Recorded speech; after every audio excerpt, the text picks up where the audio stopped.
Sa edad na 68, si Ricardo Rick de la Cruz ay itinuturing na isa sa pinakamatagumpay na Pilipino-Amerikano sa San Jose, California. Siya ang nagtatag at kasalukuyang Chief Executive Officer ng Astor Financial Group, isa sa mga pinakamaimpluwensyang kumpanya ng pribadong pamumuhunan na pag-aari ng PhilAm sa West Coast ng Amerika. Sa komunidad ng Pilipino doon, ang pangalan ni Mr. De La Cruz ay nauugnay sa pag-iingat, prinsipyo, at isang nakaraan na hindi madaling ulitin. Nagsimula sa wala pagkatapos manirahan sa US noong 1980. Araw-araw niyang itinayo ang kanyang karera sa pamamagitan ng mga transaksyong mahigpit, kung minsan ay malamig, ngunit hindi kailanman nagkulang sa integridad. Isang anak na lalaki lamang ang tanging anak ni Mr. De La Cruz, si Mateo Matt De La Cruz, na kasalukuyang nagtatrabaho sa isang kumpanya ng pag-i-invest sa teknolohiya sa Los Angeles. Kaiba sa kanyang ama, lumaki si Matt sa saganang pamumuhay, nag-aral sa ibang bansa mula pagkabata, may MBA mula sa Stanford, ngunit mas nabubuhay ayon sa emosyon kaysa sa rason. Bagaman mahal na mahal ang anak, hindi maiwasang mag-alala si Mr. De La Cruz nang makita ang hilig ni Matt na unahin ang damdamin kaysa sa pagsusuri. Ito ay naging lalong malaking alalahanin simula noong matanggap niya ang isang hindi inaasahang tawag mula sa kanyang anak 3 linggo na ang nakalipas. Tumawag si Matt na may boses na puno ng katiyakan, nakaiba sa karaniwang pag-iingat niya sa pagbabahagi ng personal na bagay. Tatay, may bago akong kasintahan. Gusto kong ipakilala siya sa iyo. Seryoso ako. Pinagpaplanuhan ko na ang pangmatagalan. Si Mr. De La Cruz ay nanahimik ng ilang segundo bago sumagot sa isang napakaikling pangungusap. Narinig ko, bumisita kapag may oras. Ang tawag ay mabilis na natapos ngunit nag-iwan ng maraming kaguluhan sa kanyang kalooban. Pagkatapos nito, inutusan ni Mr. De La Cruz ang kanyang personal na kalihim, si Marisa, na matagal nang kasama niya sa loob ng 15 taon, na magtipon ng kumpletong impormasyon tungkol sa babaeng nagngangalang Maria Teresa Tess Santos. Wala pang 2 araw ang nakalipas, isang detalyadong ulat ang ipinadala sa kanyang mesa. Ang nilalaman ay hindi mahaba ngunit sapat upang mapakunot ang kanyang noo sa simula pa lang. Si Maria Teresa Santos, 32 taong gulang, nanirahan sa US kasama ang pamilya mula pagkabata, kasalukuyang nakatira sa isang lugar na maraming PhilAm sa Orange County. Hindi siya nag-aral sa universidad, hindi nagtatrabaho sa isang kilalang kumpanya, walang malaking negosyo at walang espesyal na kasaysayan. Ang tanging kapansin-pansin ay siya ang may-ari ng isang maliit na mami at pansiteria na tinatawag na Tess's Mami at Pansiteria na pangunahing naglilingkod sa lokal na komunidad ng PhilAm. Binasa ni Mr. De La Cruz ang ulat ng 3 beses. Bawat pagbasa ay may kasamang malalim na pagbuntong hininga. Sa kanyang puso, hindi siya lubos na nagpapahalaga sa katanyagan, ngunit naniniwala siya sa pagiging tugma. Isang lalaking may sapat na gulang, may karera, may malawak na kinabukasan tulad ni Matt. Paano pipiliin ang isang babaeng walang iba, kundi isang maliit na tindahan ng pansit? Nakarinig na siya ng maraming kwento sa komunidad. Ang mga babaeng nagpapanggap na mahinhin at masipag, ngunit kapag nakapasok na sa bahay ng mayaman, nagpapakita ng tunay na ugali na mapagsamantala. Ayaw niyang maging bahagi ang kanyang anak sa mga kwentong iyon. Sa sumunod na maraming gabi, hindi mapakali si Mr. De La Cruz sa pagtulog. Ang pakiramdam ng kawalang katiyakan ay patuloy na gumagambala, lalo na nang maalala niya ang huling habilin ng kanyang asawa, si Elena, na pumanaw 10 taon na ang nakalipas matapos ang isang matinding sakit. Sinabi sa kanya ni Elena noon, "Kailangan mong ipangako sa akin, kung wala na ako, ikaw ang magpapatuloy sa pag-aalaga ng kinabukasan ng ating anak. Kailangan mong panatilihin siyang nasa tamang landas, kahit hindi na siya makikinig pa sa iba." Tinupad niya ang pangako. Palagi niyang sinusubaybayan ang bawat hakbang ng paglaki ni Matt, ngunit hindi kailanman nakikialam ng malalim. Ngayon ay kakaiba, hindi ito tungkol sa pag-aaral, trabaho o kaibigan. Ito ay tungkol sa kasal, sa kinabukasan, sa pamilya. Matapos pag-isipan, nagpasya siyang hindi direktang kakausapin ang anak. Kung di direkta siyang tutol, magre-rebelde si Matt. Kung mananahimik, hindi siya mapapakali. Ang tanging paraan ay ang personal na kumpirmahin. Ngunit alam niyang malinaw kung magpapakita siya bilang si Director Ricardo de la Cruz, ang taong pinarangalan ng Filipino media bilang ikon ng gintong henerasyon ng mga PhilAm, ang lahat ng makikita niya ay panlabas lamang. Walang sinuman ang magiging tapat kapag kaharap ang isang tulad niya. Kailangan niyang makita si Tess Santos nang hindi nalalaman ng dalaga kung sino siya. Sa ganitong paraan lamang niya makikita ang tunay na pagkatao nito. Lihim siyang nagplano. Walang sinuman ang dapat makaalam kahit ang kanyang assistant o personal na driver.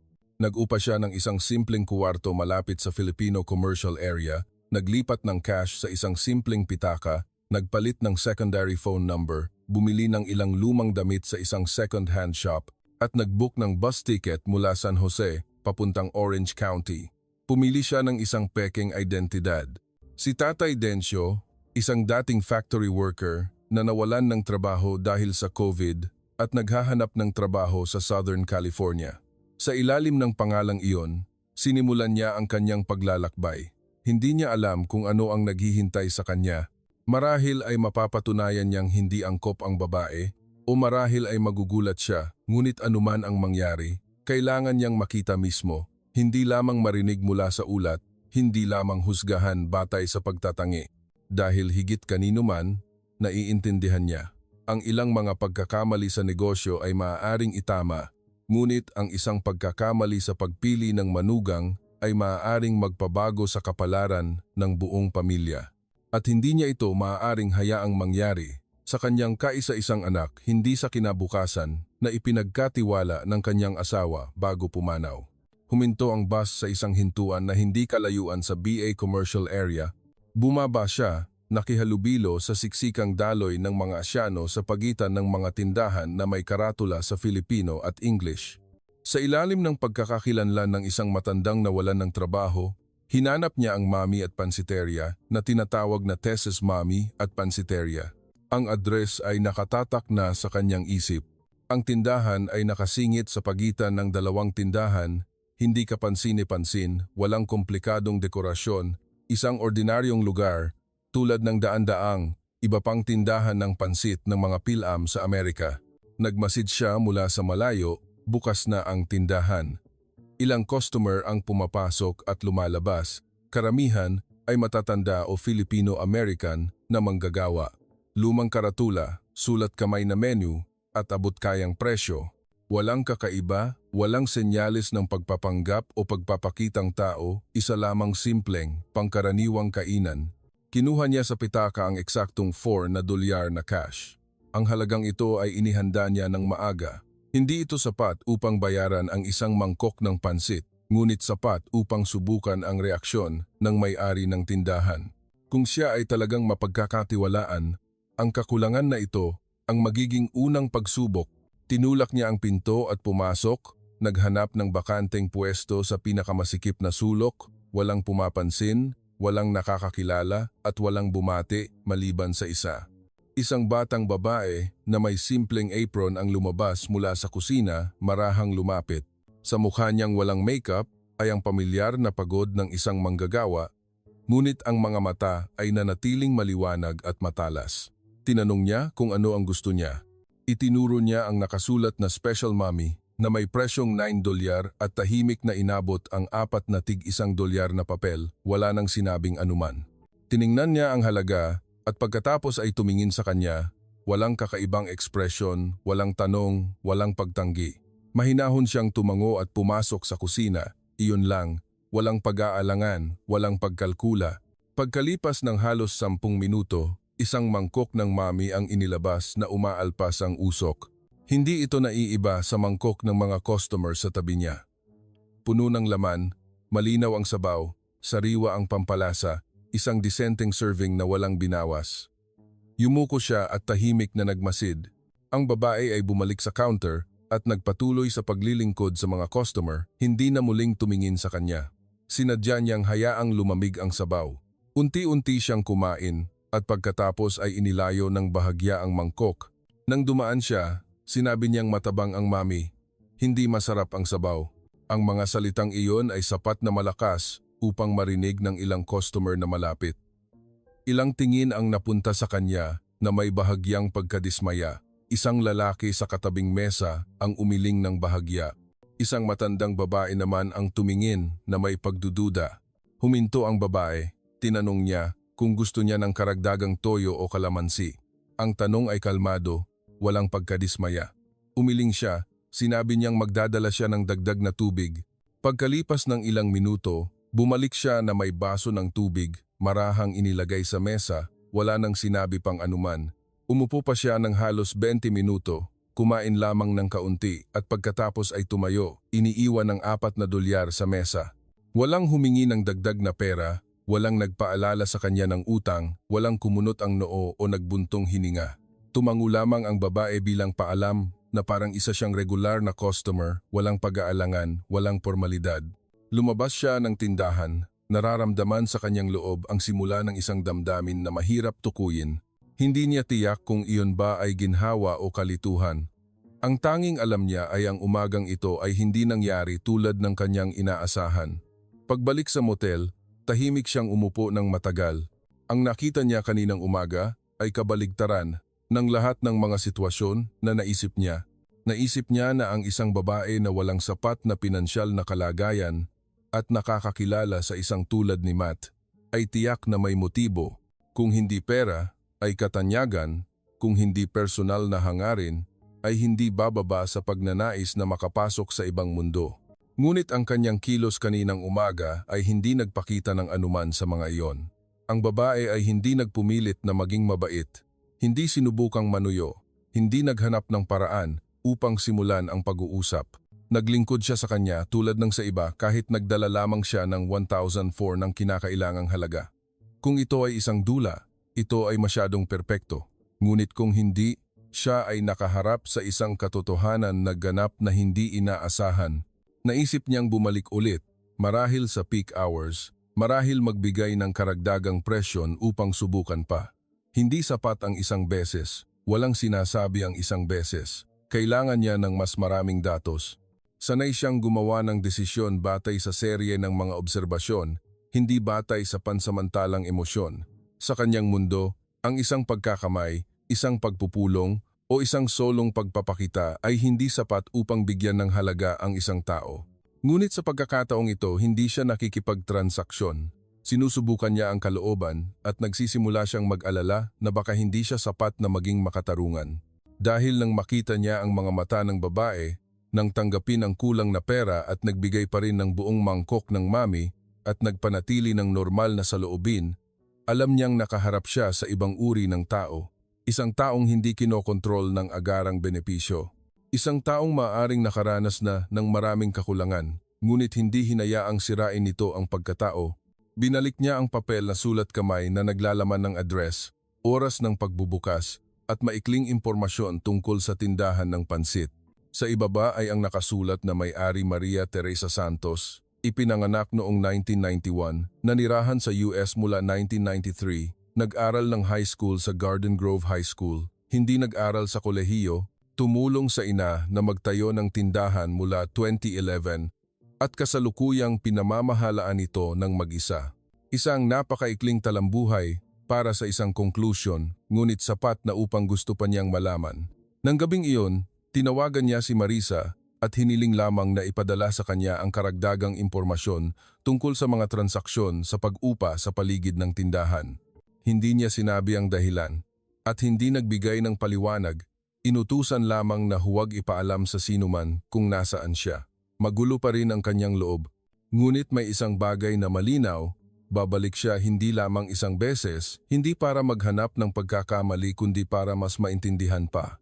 Dahil ang babaeng ito ay hindi tulad ng sinumang nakilala niya at hindi niya maaaring payagan ang sarili na magkamali sa isang napakahalagang bagay na tulad nito. Hindi, kung ang lahat ay nagsisimula pa lamang, ang pangalawang pagbalik ay hindi masyadong malayo sa una. Pareho pa rin ang lumang damit, ang kupas na baseball cap, pareho pa rin ang sinadyang katahimikan. Ngunit sa pagkakataong ito, pinili niya ang oras ng tanghalian. Ang pinakamataong oras sa tindahan kung saan ang bawat pagkakamali, bawat pagod ay madaling lumalabas. Tumayo siya sa labas ng tindahan ng ilang minuto bago tuluyang pumasok. Sa loob, ang boses ng mga customer ay umalingaw-ngaw, ang amoy ng sabaw, ang ingay ng mga mangkok at kubyertos na nagtatamaan, ang sigaw ng mga order mula sa kusina. Ipinakita ng lahat na ang tindahan ay nagtatrabaho sa buong kapasidad. Pinili niya ang mesa malapit sa daanan, mas madaling mapansin. Hindi ito aksidente, kailangan niyang gumawa ng sitwasyon, kailangan niyang gawing nakakaapekto ang kanyang presensya sa ritmo ng trabaho sa tindahan. Tumingin siya sa paligid, karamihan sa mga customer ay PIL-AM, mayroon ding ilang pamilyang Asian American. Ilang kabataan ang kasama ang mga kasamahan sa trabaho, kumakain ng mabilis at umaalis. Umupo siya. Inilagay ang kupas na plastic bag sa mesa, sinadyang ilantad ang kalat sa loob. Ang may-ari ng tindahan ay hindi agad lumabas tulad ng dati, isang mas batang empleyado ang lumapit upang magbigay ng menu. Hindi siya tumingin, inulit lamang ang dating kahilingan, isang mangkok ng mami. Nang tanungin kung anong uri ang gusto niya, umiling siya. Sinabing kahit ano, bahagyang nag-alinlangan ang empleyado, ngunit hindi na nagtanong pa. Pumasok siya sa loob. Maya-maya, lumabas si Tess, nakipagpalitan ng salita sa empleyado at pagkatapos ay tumingin sa kanya. Ang kanyang tingin ay dumaan ng hindi nagtatagal. Pareho pa rin ang tingin na inilaan sa sinumang customer. Ang mami ay inilabas pagkatapos. Sa pagkakataong ito, hindi siya agad kumain. Hinayaan niyang lumamig ang mami, paminsan-minsan ay bumubuntong hininga. Tumitingin sa paligid na parang inis siya sa isang bagay. Maya-maya, nagsimula siyang magreklamo, sinabing matabang ang sabaw sa pagkakataong ito, hindi tulad ng nakaraang araw. Sinabi niyang matigas ang karne, hindi malambot ang pansit, sapat na malakas ang boses niya para mapansin ng ilang customer sa tabi. Isang babaeng nasa katanghaliang edad sa katabing mesa ang lumingon, kumunot ang noo at tumingin sa kanya. Isang lalaki na nakaupo sa harap ang umiling ng bahagya, nagpapahiwatig ng pagkadismaya. Si Tess ulit ang lumapit, hindi siya pinutol at hindi rin nakipagtalo, tumango lamang at tinanong kung gusto niyang magpalit ng order. Sinabi niyang hindi at idinagdag na sa presyo, hindi sulit ang pagkain.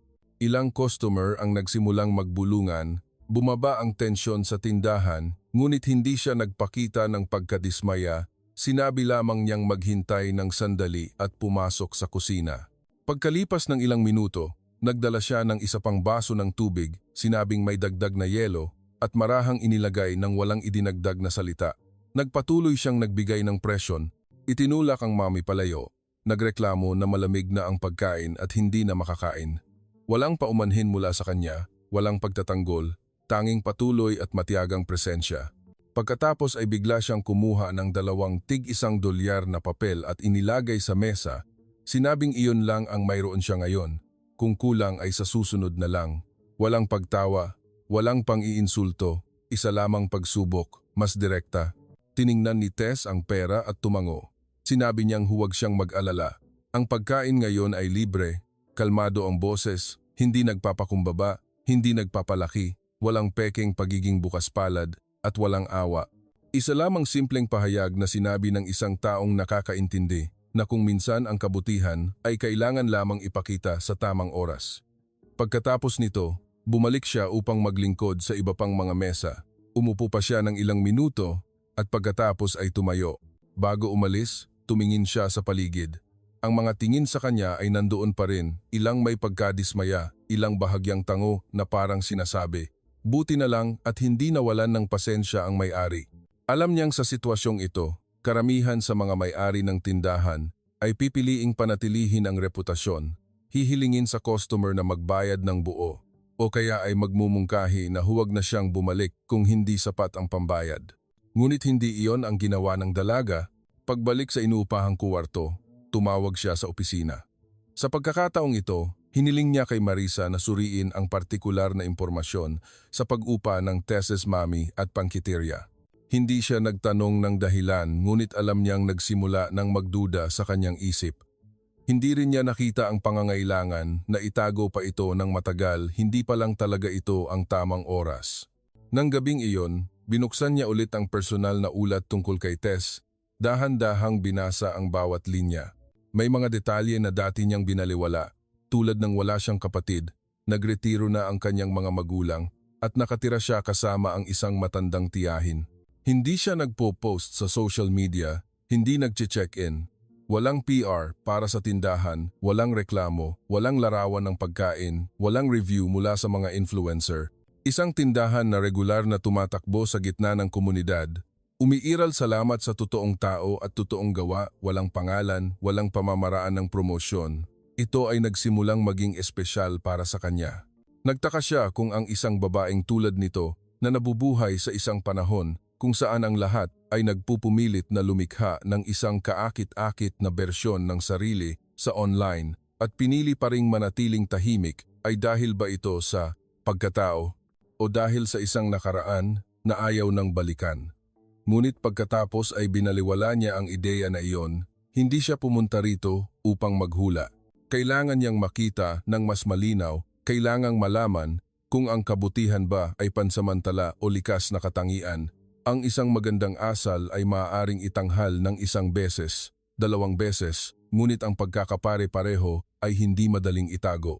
Naisip niya ang kanyang anak. Kung minamahal ni Matt ang isang babae dahil sa panlabas na mga bagay, aalis siya kaagad kapag nawala na ang mga iyon. Ngunit kung ang nagpapanatili sa kanya ay ang katapatan, sulit itong alamin. At kung ang katapatan na iyon ay talagang umiiral, kailangan niyang pag-isipang muli ang kanyang pananaw. Gaano man kalinaw ang pagkakaiba sa pinagmulan, edukasyon o sosyal na antas, ang karangalan ay dapat na unahin. Kinuha niya ang kanyang notepad at nagsulat ng ilang linya, hindi para magplano ng pananalapi, kundi para maghanda para sa susunod na pagsubok. Gusto niya siyang makita ulit, ngunit sa pagkakataong ito ay may ibang presyon, na may sitwasyon na walang sinuman ang maaaring magpanggap. Dahil lamang sa mga pinakamahihirap na sandali, lumalabas ang tunay na pagkatao at iyon ang kailangan niyang makita. Hindi para hatulan, kundi para magdesisyon. Hindi para sa kanya kundi para sa kanyang anak at para sa pamilya na inilaan niya ang kanyang buong buhay upang pangalagaan. Bumalik siya sa sumunod na weekend. Sa pagkakataong ito, mas maaga siyang dumating kaysa karaniwan. Wala pang 6 ng umaga, ngunit ang lugar sa paligid ng tindahan ay nagsisimula ng magtipon ng mga tao. Hindi sila karaniwang kumakain ng almusal kundi mga matatanda, karamihan ay pilam. Simple ang pananamit. Ang mukha ay pamilyar sa oras at manual na trabaho. Tumayo siya sa dulo ng pila at nakinig sa kanilang pag-uusap na may pamilyar na tono, paminsan-minsan ay may mahinang tawa. Isang matanda na nasa harap niya ang lumingon at nakipag-usap. Tumango siya at sumagot ng maikli. Nang tanungin kung ito ang unang beses niya, sinabi lamang niyang oo at nagtanong kung ano ang hinihintay ng lahat. Ikinuwento ng matanda na tuwing Sabado ng umaga, nagbibigay ng libreng almusal ang tindahan para sa mga matatanda, may mababang kita o sinumang nangangailangan, walang papeles, walang kondisyon, sinuman ang dumating ay makakakain. 3 taon na itong regular na ginagawa. Ang babaeng nasa harap ng matanda ay nakisali sa kwento. Sinabi niyang hindi kailanman tinatanong ng may-ari kung sino ang may kakayahang magbayad o hindi, basta't makita niyang nangangailangan, magluluto, magsasabaw at magsisilbi siya. Pareho ito tuwing linggo. Walang pagbabago, walang pagpapaliban, walang pagdadahilan na abala o nagpapahinga. Nag-alok siyang magbigay ng kaunting pera upang tumulong, ngunit mahigpit siyang tumanggi. Ikinuwento niya na minsan umuulan, may nahuli, naisip na ubos na ang bahagi, ngunit handa pa rin siyang magluto ng dagdag kahit pagod na siya buong umaga. Ang mga kwentong tulad nito ay patuloy na umalingaw-ngaw sa pila ng mga tao. Wala siyang sinabi, tahimik lamang siyang nakikinig. Bawat tao ay may maliit na kwento, bawat isa ay may kaunting pagmamahal para sa babaeng naghahanda na magbukas ng pinto sa loob. Walang sinumang tumawag sa kanyang pangalan ng formal. Tinawag nila siya sa mga pamilyar na pangalan tulad ng ate, ang batang nagtitinda ng mami, ang cute na bata sa kabilang tindahan, walang biro ngunit puno ng pagmamahal. Eksaktong 7:05, bumukas ang pinto. Lumabas siya na may pamilyar na apron, simple pa rin ang hitsura, hindi nagpapanggap na gumagawa ng malaking bagay. Yumuko siya upang batiin ang bawat isa. kinumusta ang ilang pamilyar na matatanda, pinapaalalahanan ang mga bago na pumasok ng maayos upang hindi magtulakan. Ang lahat ay nangyari ng natural bilang bahagi ng pang-araw-araw na gawain ng buong kapitbahayan. Sinundan niya ang pila at pumasok. Sa loob, ilang kabataan ang tumutulong sa kanya sa paghahatid ng tubig, pag-aayos ng kubyertos, pagdadala ng mga mangkok sa mesa. Bawat isa ay may kanya-kanyang ginagawa. Alam ng lahat kung ano ang kailangan nilang gawin. Walang naguutos, walang nagrereklamo. Ang bawat mangkok ng mami ay puno, umuusok, may gulay, may sabaw, may karne, at may kaunting manipis na omelette sa ibabaw, walang pinipili. Ang kumakain sa unang pagkakataon ay tinatanggap tulad ng mga taong dumating na sa loob ng 3 taon. Umupo siya, tumanggap ng mangkok mula sa kamay niya. Hindi siya agad kumain. Tumingin siya sa paligid. Ang mga matatanda ay nagsisimula ng kumain at nagbubulungan. May nagpasalamat sa kanya. May pumuri na masarap ang sabaw ngayon kaysa dati. Isang matandang babae ang tahimik na kumuha ng kulubot na pera mula sa bulsa ng damit at iniabot sa kanya. Umiling siya at ngumiti. Itinulak pabalik ang kamay ng matanda. Sinabi ng matanda na kahit pantulong lang sa bayad sa kuryente. Sinabi niyang hindi na kailangan at hinila ang upuan. Umupo sa tabi at tinanong kung kailangan niyang tulungan sa pagkuha ng gamot dahil narinig niyang malakas ang ubo niya.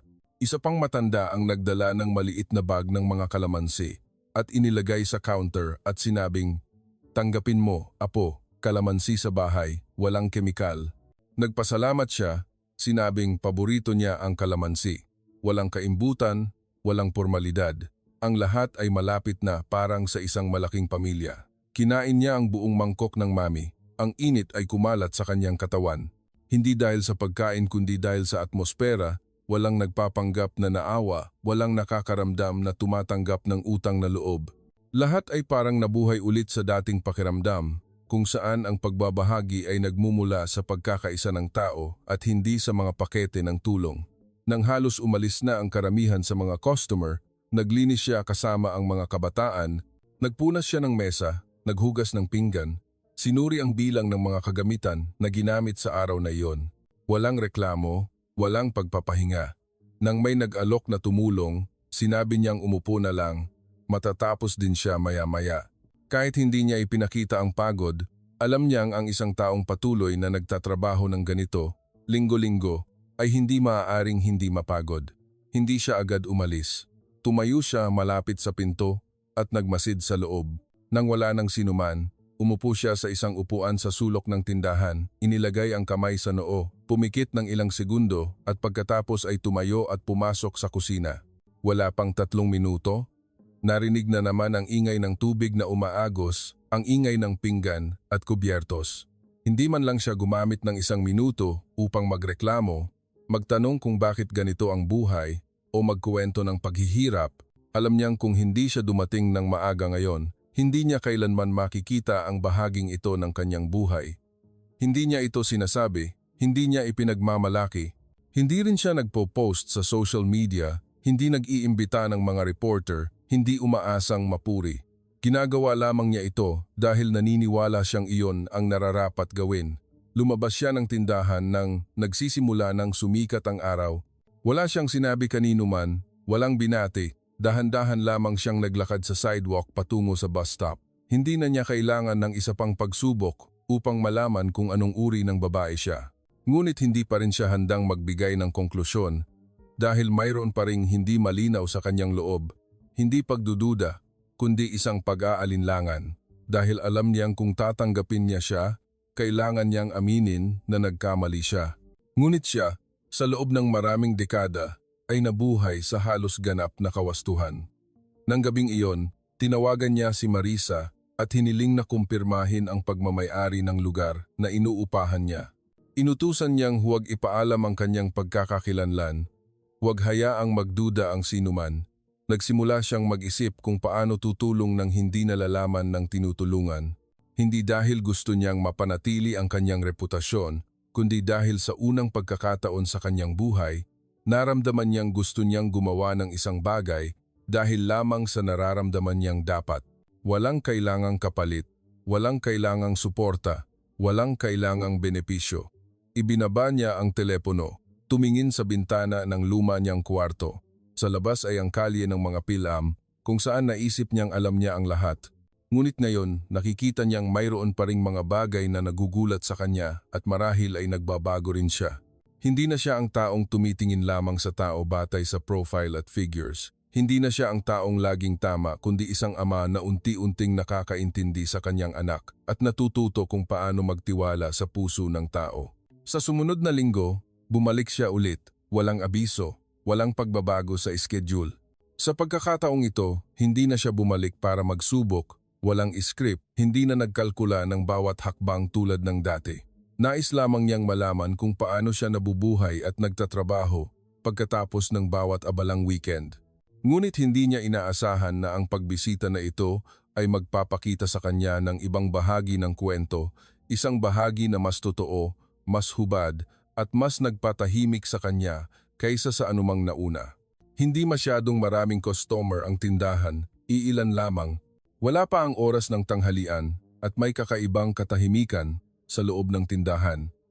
Hindi ito kapayapaan, kundi parang mayroong isang bagay na handa ng pumutok. Pinili niya ang pamilyar na upuan, tumingin sa paligid. Hindi siya agad lumabas. Isang kabataan na nagtatrabaho sa tindahan ang nagdala ng menu, ngunit tumanggi siya, sinabing may hinihintay siyang kakilala. Ang sagot ay bahagyang ikinagulat ng kabataan, ngunit hindi na siya nagtanong pa. Pagkalipas ng halos 10 minuto, lumabas siya mula sa likod ng kusina. Ang mga mata ay hindi na ang karaniwang kalmado, ang mukha ay nananatiling mahinahon ngunit malinaw ang pagod. Hindi niya siya nakita agad dahil nakaharap siya sa isang lalaking nakasuot ng polo shirt, may hawak na isang tumpok ng papel. Hindi malakas ang boses niya ngunit sapat upang marinig ng mga tao sa tindahan ang bawat salita. Ang nilalaman ay walang anumang maganda. Abiso na nangangailangan ng pagbabayad ng upa na 3 buwan ng huli. Kung hindi, ang kontrata ng pag-upa ay tatapusin sa pagtatapos ng linggo. Umupo siya, nang tahimik, walang reaksyon. Hindi siya nagbabalak na makialam. Ito ang oras upang makinig at magmasid. Ang kanyang boses ay humina, halos hindi na marinig, ngunit ang bawat pakiusap, bawat paliwanag ay sapat upang maunawaan na sinusubukan niyang humingi ng palugit. Ang lalaki ay hindi nagbigay ng palugit. Sinabi niyang sapat na ang paghihintay niya na ito ay negosyo, hindi kawanggawa. Tumango lamang siya at yumuko upang pirmahan ang kopya ng abiso. Walang pagtatalo, walang pagmamakaawa, ang kanyang katahimikan ay hindi pagsuko kundi pagtanggap sa isang bagay na napakalinaw. Mabilis na natapos ang pag-uusap. Umalis ang lalaki, nag-iwan ng mabigat na atmosfera sa tindahan. Bumalik siya sa counter, inilagay ang mga papel at kinuha ang notepad, nagkalkula ng isang bagay. Ang kanyang mga mata ay nakatingin sa mga numero sa pahina nang hindi kumukurap na parang sinusubukan niyang makahanap ng isang himala. Sa sandaling iyon, ilang dating customer ang pumasok. Nakilala niya sila bilang ang mga taong dumating sa libreng mami noong Sabado. Isa sa kanila, ang matanda na nakaupo malapit sa kanya, ay lumapit at nagtanong kung ano ang nangyayari. Umiling siya, sinubukang ngumiti at sinabing, "Wala." Ngunit ang boses ay hindi na natural. Tumingin ang matanda sa likod ng counter kung saan nakalantad pa rin ang papel ng abiso.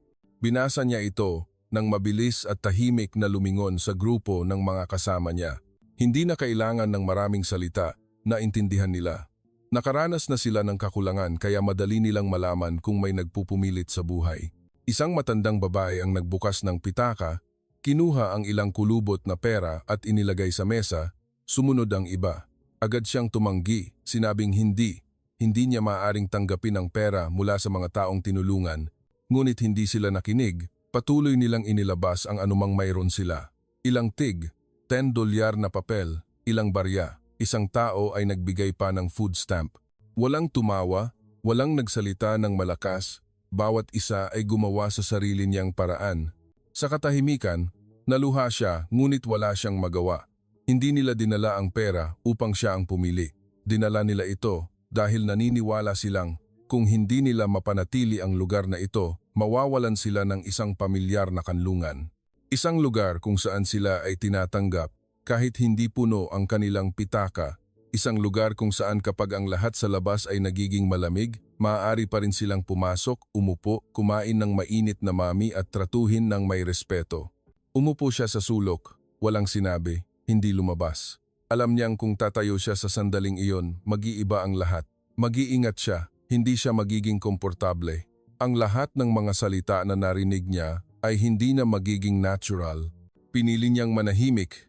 Pinagmamasdan siya habang kinokolekta ang mga barya, namumula ang mga mata, nanginginig ang mga kamay ngunit sinubukang ngumiti upang mapanatag ang mga nasa paligid.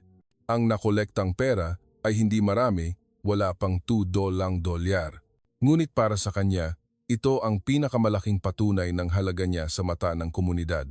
Hindi dahil nagbigay siya ng libreng pansit kundi dahil binigyan niya sila ng pakiramdam na mayroon pa rin silang halaga. Iyon ay isang bagay na bihira sa lipunan na puno ng kompetisyon. Nang magsimulang lumabas ang mga customer, tahimik siyang umupo sa isang upuan malapit sa counter.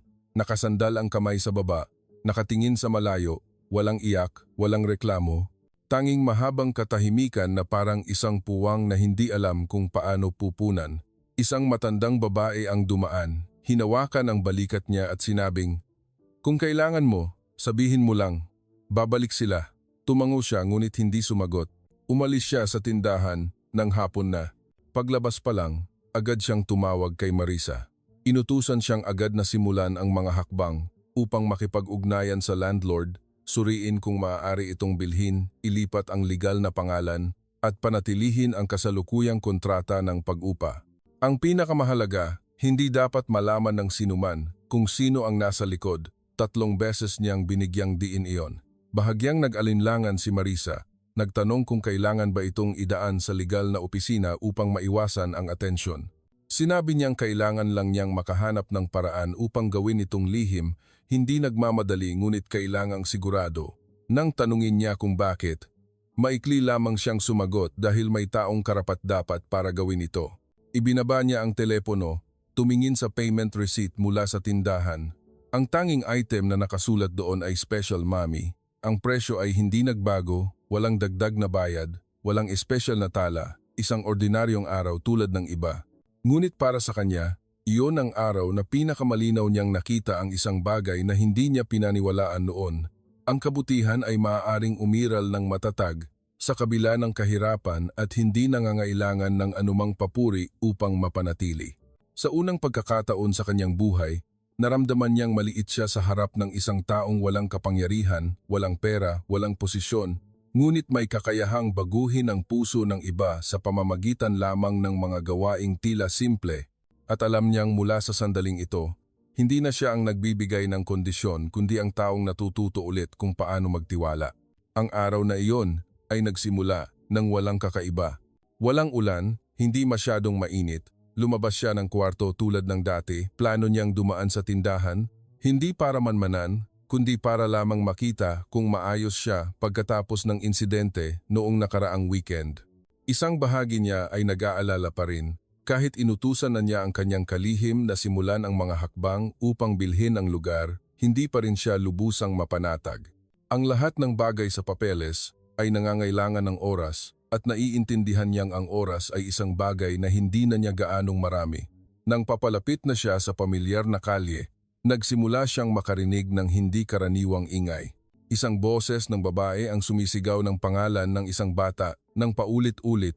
Ang boses ay paos at puno ng takot.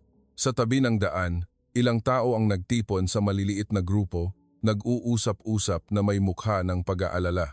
Dahan-dahan siyang naglakad, tumingin sa direksyon ng mga tao. Isang batang ina ang may hawak na larawan ng isang maliit na lalaki na lumalapit sa bawat tao, nagtatanong ng isang tanong. "Nakita po ba ninyo ang anak ko?" Naka-red shirt ang bata, mga 5 taong gulang. Walang sinumang sumagot ng sigurado. Ilang tao ang umiling, ilang tao ang nagtanong ulit ng detalye. Sinabi ng ina ng bata na saglit lamang siyang nalipat ng atensyon upang sagutin ang tawag. Nang lumingon siya, wala na ang anak niya. Nangyari ito malapit sa maliit na parke sa likod ng commercial center. Hindi pa siya nakakapag-isip nang makita niya siyang mabilis na lumabas mula sa loob ng tindahan. Marahil narinig din niya ang ingay kaya lumabas siya upang tingnan kung ano ang nangyayari. Hindi siya nagtanong ng marami, nakinig lamang sa ilang pangungusap mula sa ina at pagkatapos ay bumalik sa loob upang kumuha ng telepono, idinikit ang karatula na temporaryong sarado sa pinto. Isang aksyon na nagpainis sa ilang customer na dumating, ngunit hindi niya ito dinala sa isip. Ang lahat ng kanyang atensyon ay nakatuon sa isang bagay, ang paghahanap sa nawawalang bata. Walang pag-aalinlangan, walang pagdadalawang isip, sinimulan niyang samahan ang ina sa paglilibot sa kalapit na lugar. Tinanong nila ang bawat may-ari ng tindahan sa tabi ng kalsada, bawat tindero, bawat naglalakad. Hindi lamang siya nagtanong kundi nagbigay din ng payo sa ina na manatiling kalmado, pinapaalalahanan siyang tandaan kung ano ang sinabi ng anak kamakailan, ang mga lugar na gusto niyang puntahan. Sa sandaling iyon, tumawag pa rin siya sa lokal na istasyon ng pulisya, nagbigay ng deskripsyon ng bata, oras at lokasyon ng pagkawala. Sumunod siya sa likuran, ayaw makialam ngunit hindi rin makaiwas. Sa sandaling iyon, naintindihan niyang gaano man karami ang naghihintay na trabaho, gaano man karami ang alalahanin tungkol sa upa, gaano man karami ang customer na nawawala. Ang pagiging panganib ng isang bata pa rin ang tanging bagay na nagpapabigat sa kanya upang iwanan ang lahat. Isang lalaking nagtitinda ng tubig sa dulo ng kalye ang nagsabi na nakita niya ang isang batang lalaki na katulad ng description na patungo sa maliit na parke malapit doon, hindi sigurado kung may kasama. Nagpasalamat siya at agad na nagtungo sa direksyon ng parke. Ang daan patungo sa parke ay hindi malayo ngunit maraming sulok, paradahan at bakuran sa likod ng mga gusali. Sumunod siya, nakikita siyang tumatakbo sa daanan. Tinatawag ang pangalan ng bata, hindi pinalampas ang anumang sulok. Sa playground, naghanap siya sa paligid ng mga kagamitan. Hanggang sa lumabas ang mahinang iyak, mula sa ilalim ng isang maliit na slide, lumapit siya, yumuko at marahang tinawag ang pangalan ng bata. Isang batang lalaki ang nakaupo na nakayuko, ang mga mata ay naguguluhan. Hindi siya sumigaw, walang labis na reaksyon. Sinabi niya sa bata na naghihintay ang kanyang ina, at maayos na ang lahat. Umiyak pa rin ang bata ngunit tila nakilala ang pamilyar na mukha. Pagkalipas ng 10 minuto, tumakbo ang batang ina sa parke, sumunod sa direksyon na sinenyasan niya. Nang makita ang anak, umiyak siya. Tumakbo ang batang lalaki sa yakap ng ina. Tumayo siya sa tabi, ngumiti ng bahagya, at pagkatapos ay umalis. Nagpasalamat ang batang ina ngunit sumagot lamang siyang, ang mahalaga ay ligtas ang bata. Lumapit siya nang magsimulang umalis ang lahat. Nakita niya siya, mukhang nagulat sa presensya ng isang pamilyar na mukha. Ngunit ngumiti lamang siya at walang sinabi.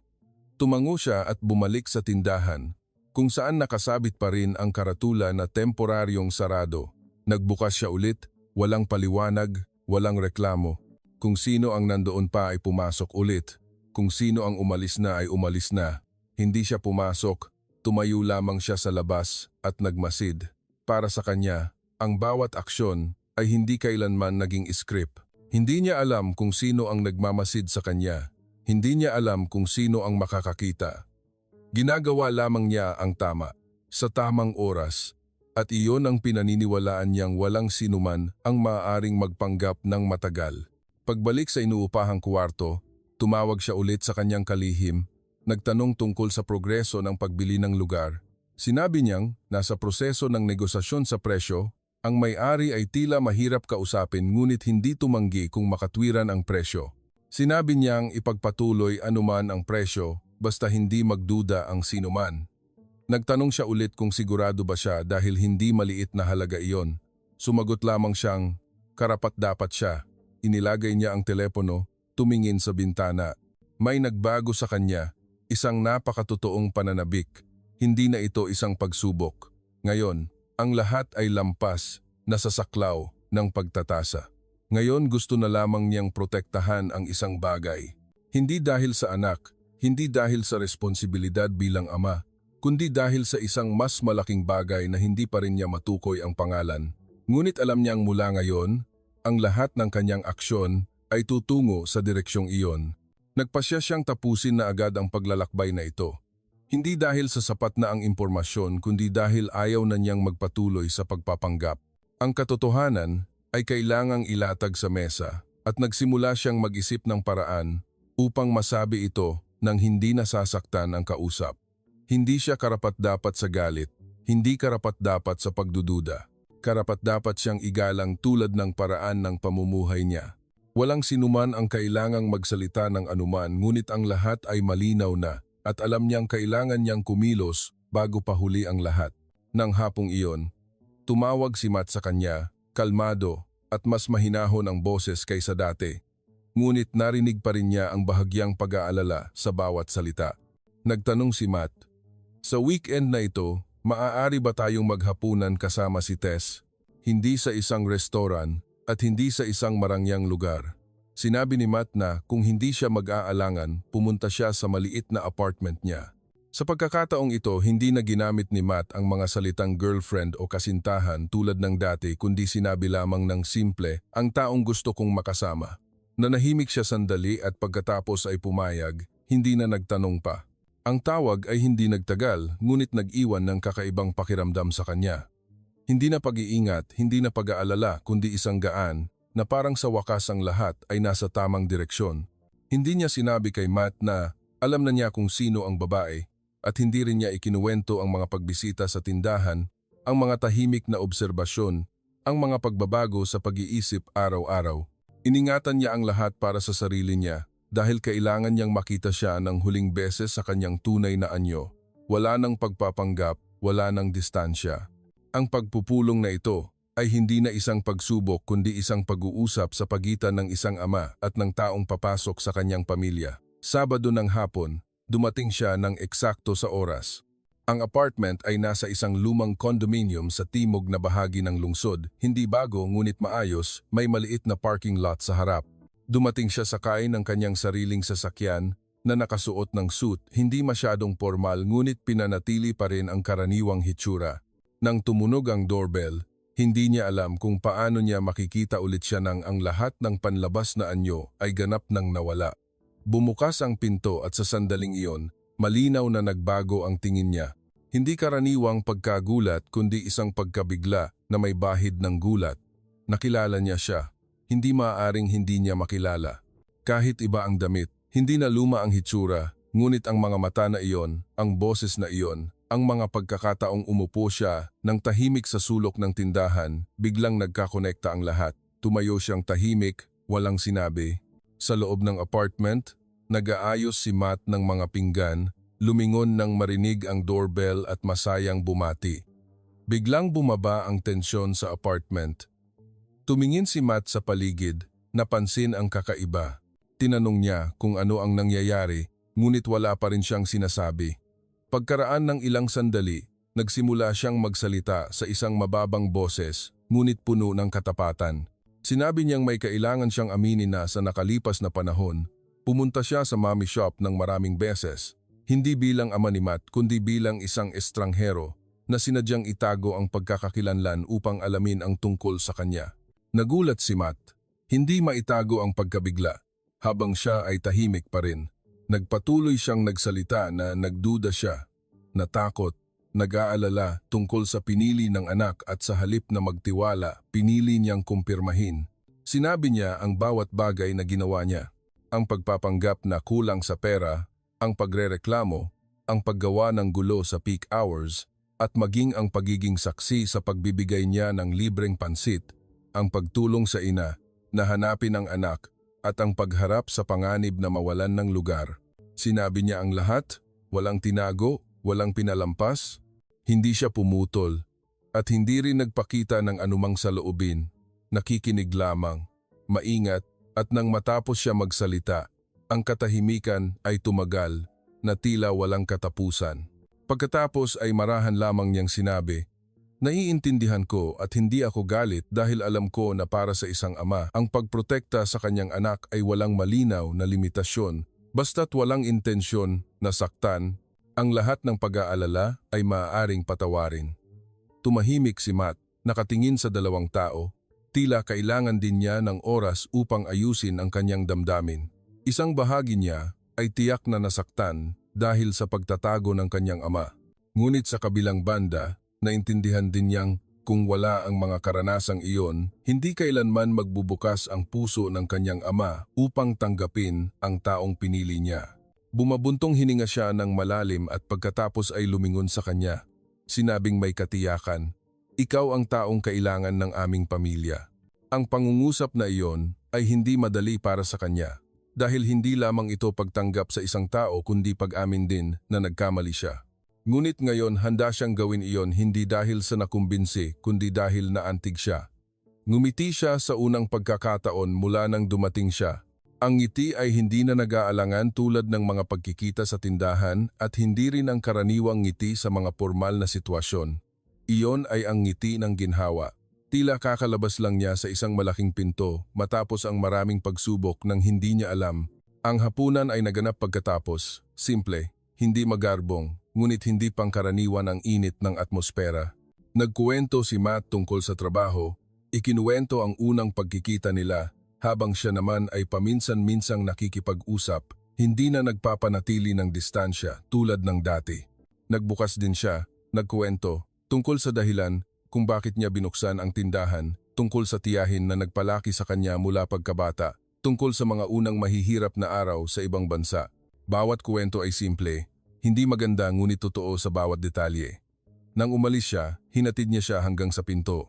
Sa pagkakataong ito, wala nang kailangang itago. Tiningnan niya siya at sinabi lamang ang isang pangungusap. "Salamat po sa pagdating, Tatay Rick.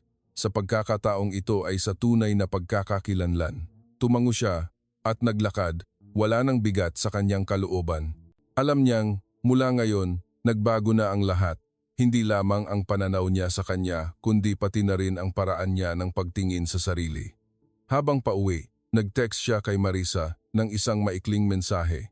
"Gawin ang lahat ng mas mabilis. Kailangan nating maging nasa tamang oras." Ang mensaheng iyon ay hindi na nangangailangan ng paliwanag.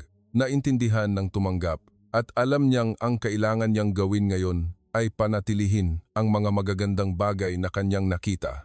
Hindi dahil sa responsibilidad, kundi dahil sa unang pagkakataon, naramdaman niyang nakatayo siya sa isang tunay na pamilya. Hindi pamilya ng kapangyarihan, kundi pamilya ng tiwala at kabutihan. Kinabukasan ng umaga, sa executive meeting ng Astor Financial Group, dumating siya na may kakaibang pagiging seryoso.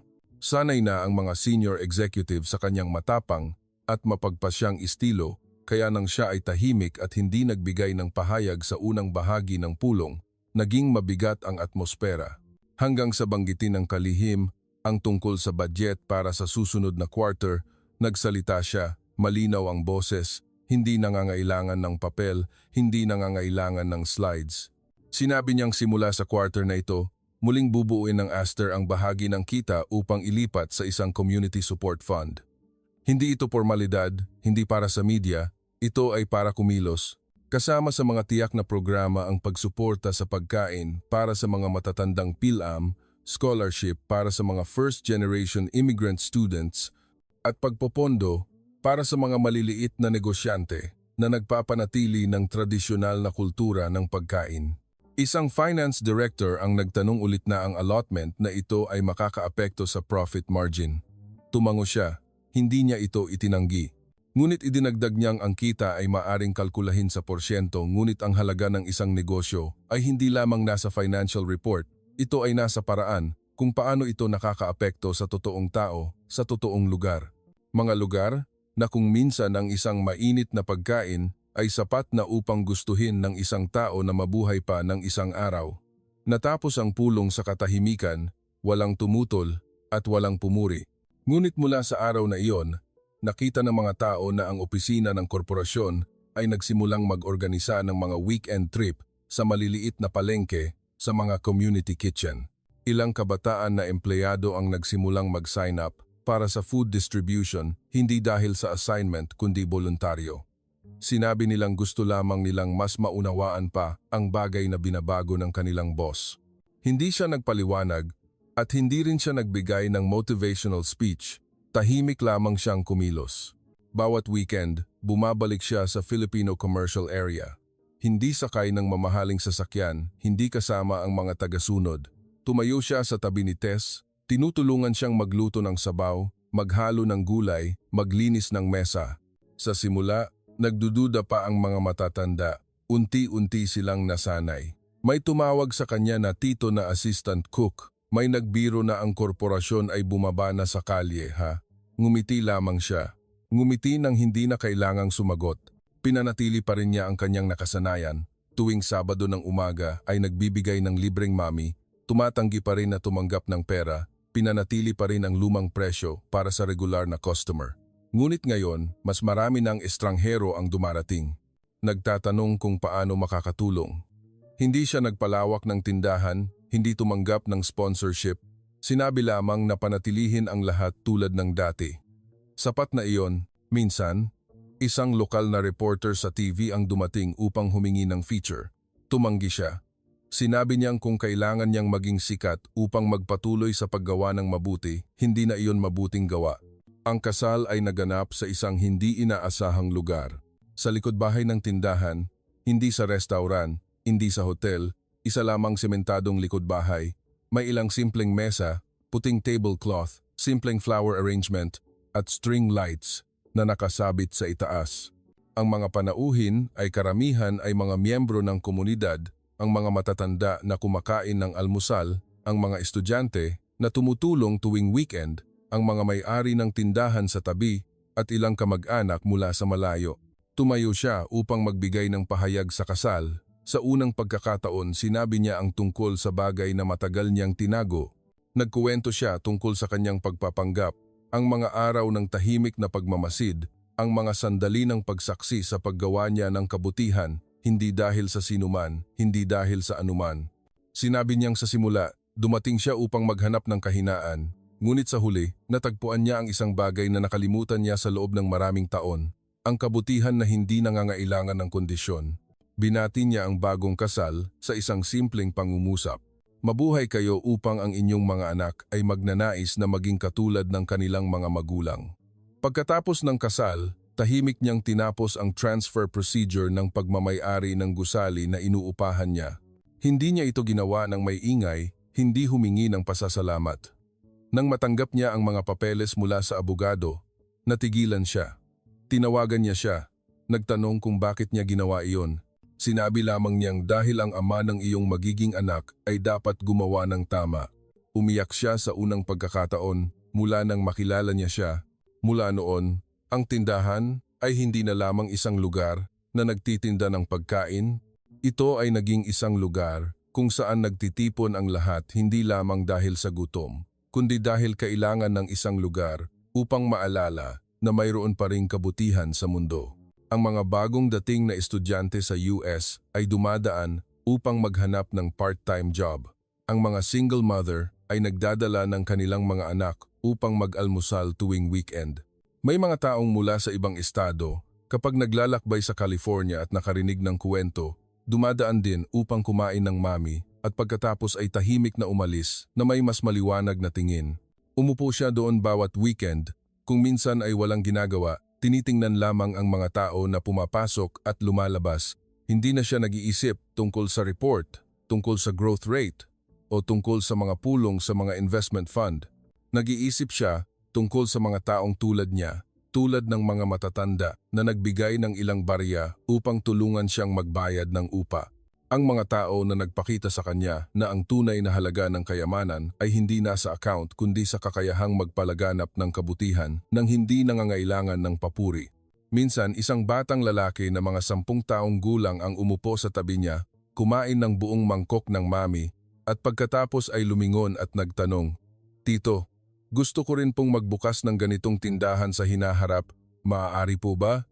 Tiningnan niya ang batang lalaki at hindi agad sumagot at pagkatapos ay sinabi, "Oo, maaari, ngunit huwag lamang magbukas ng tindahan, buksan mo ang iyong puso." Hindi naintindihan ng bata ang lahat, ngunit ngumiti pa rin siya at tumango na parang nangako ng isang bagay na mahalaga. Ang buhay ay maaaring magsimula sa isang pagdududa ngunit maaari ring ganap na magbago sa pamamagitan lamang ng isang taong nabubuhay ng tapat sa kanyang sarili. May mga dakilang bagay na wala sa plano. Nagsisimula sila sa isang mainit na mami, isang alok na kumain ng hindi nagbabayad, isang hindi kilalang aksyon sa isang napaka-ordinaryong araw. At pagkatapos, mula sa maliliit na bagay na tulad nito, ang mundo ng isang tao ay maaaring magbago tulad niya. Tulad ng lahat ng mga taong dumating sa tindahan na iyon, ang kabutihan ay hindi kailangang makita upang magkaroon ng halaga. Basta't umiiral ito, tahimik, sapat na upang mapanatili ang isang magandang bahagi sa ating pagkatao. Dahil sa huli, ang nagpapagawa sa atin ay hindi ang mga bagay na mayroon tayo kundi ang mga bagay na ibinibigay natin kapag walang nagpipilit sa atin na gawin ito. Maraming salamat po sa paglalaan ng oras upang pakinggan ang kwentong ito ngayong araw. Isang paglalakbay na puno ng damdamin, katapatan at malapit sa buhay ng komunidad ng Pilipino sa ibang bansa. Sa pamamagitan ng bawat maliit na detalye, hindi lamang natin nakita ang halaga ng pagmamalasakit kundi naramdaman din natin ang kahangahangang kapangyarihan ng pagbabago ng katapatan. Ang kwentong iyon ay nagpapaalala sa atin na kung minsan, ang isang mangkok lang ng pansit, isang tingin na walang pagtatangi, o isang aksyon na walang inaasahang kapalit ay sapat na upang baguhin ang isang buong tao o maging ang isang buong henerasyon. Ang buhay ay magiging mas mainit. Ang komunidad ay magiging mas matibay kung ang bawat isa sa atin ay matututong maging mas mabait, mas matiyaga, at mas magtitiwala pa sa isa't isa. Kung naramdaman ninyong nagbigay ng kahulugan ang kwentong ito, pakiusap, suportahan ang aming channel sa pamamagitan ng pagpindot sa like button, mag-iwan ng ilang komento sa ibaba o mag-subscribe sa channel upang magpatuloy tayong makapagbahagi ng mga simpleng ngunit makabuluhang kwento tulad nito. Ang bawat interaction ninyo ay isang malaking motibasyon para sa amin upang magpatuloy sa pagpapalaganap ng magagandang halaga sa buhay. Muli, taos-puso kaming nagpapasalamat sa inyong pagdalo at pakikinig. Naway maging ligtas at maligaya kayo at ang inyong pamilya.